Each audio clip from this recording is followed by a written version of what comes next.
Coming up on this edition of Carolina Insider, drag queens are giving the performance of their lives as their shows are being threatened by a proposed law. Also ahead, a proposed bill is looking to make Delta 8 products safer, and it might cost people a pretty penny.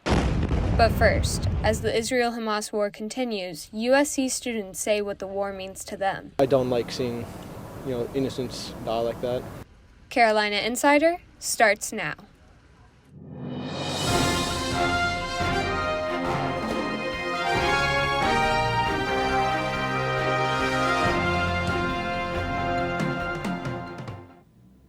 Hello, and thank you for joining us. I'm Sarah Kraft. Our top story today, as USC students prepare to graduate, the job market is becoming the tightest it's been in more than 2 years.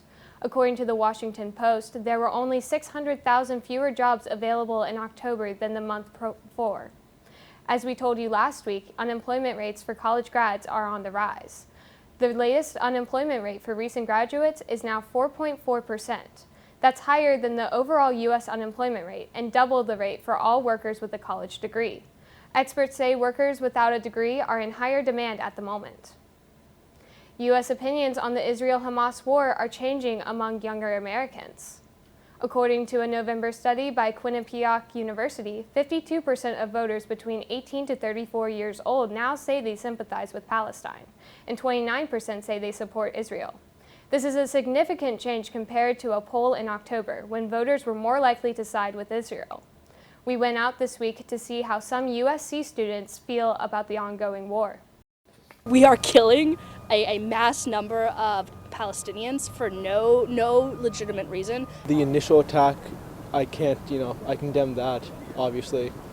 But Israel's response, obviously, as everyone can see, has been overblown. Israel is going beyond what they should be doing, and they're committing genocidal acts against civilians. Many students told us that they did not want to give their opinion or didn't know enough about the war. USC has organizations like Justice for Palestine at U of SC and Gamecocks for Israel, which help create community events if you would like to learn more about the war.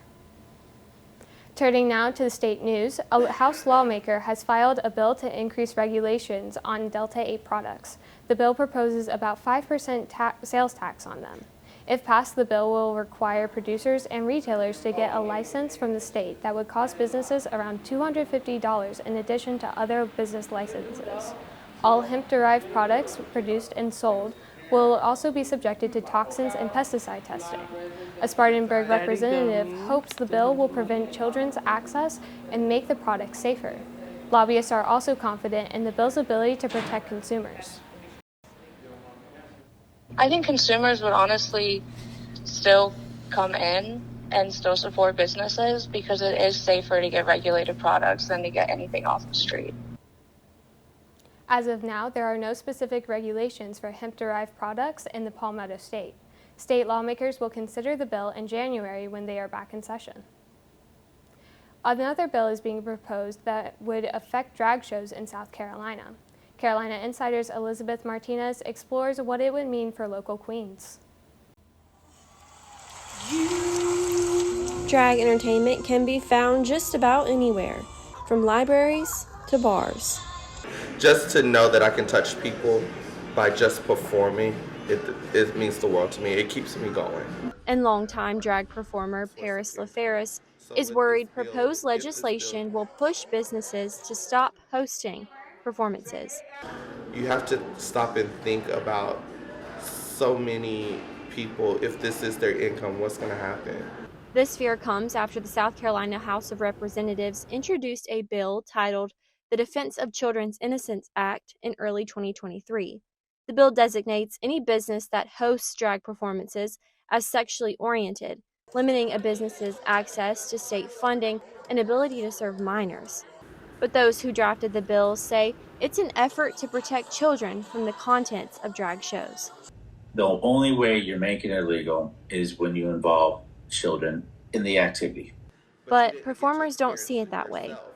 A lot of our shows do not solicit sex, especially at brunches. 6 states have passed legislation limiting drag performances. However, several policies were blocked by federal courts as a restriction of speech and a violation of the First Amendment. Here in the Palmetto State, the proposed bill will be up for consideration when state session returns in January. If passed, anyone who violates the bill is guilty of a felony can be imprisoned for up to 10 years and fined up to $5,000. As for LaFerris, she understands there are misconceptions surrounding drag. When asked how she would respond to those at the State House, LaFerris says the invitation to a show is always open. Legislators, just come out and see one before trying to stop something or ban something. For Carolina Insider, I'm Elizabeth Martinez. Finally today, a Beaufort representative is pitching a bill that would change the structure of high school sports. It would create a new state agency as part of the Department of Education. The agency would take over SC High School League, which has managed athletics for more than 100 years.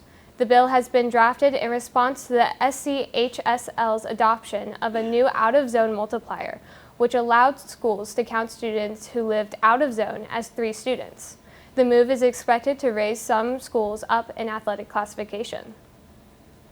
That's it for this edition of Carolina Insider, a student production here in the Kennedy Greenhouse in the School of Journalism and Mass Communications.